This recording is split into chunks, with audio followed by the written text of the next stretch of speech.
अस्सलाम वालेकुम प्यारे बच्चों। आज मैं आपको बताऊंगी एक नए हर्फ के बारे में। मैं आपको मिलवाती हूँ एक नए हर्फ से। ये है ज, ये है ज, ज, जीम, जीम की आवाज़ ज, ज, जूता, ज, जूता। क्या आप अपने जूते साफ़ करते हैं? स्कूल जाने से पहले अपने जूते लाजमी साफ़ करते हैं। ज, जूता। किताब खोलिए, सफ़ा नंबर 17।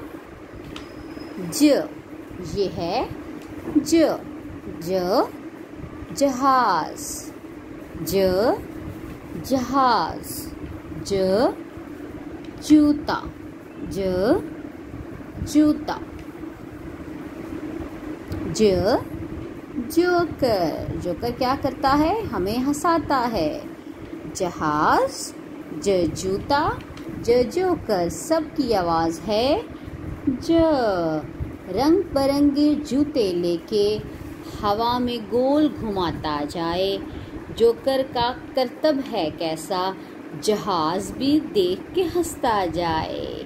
ज, ज, ज, ज।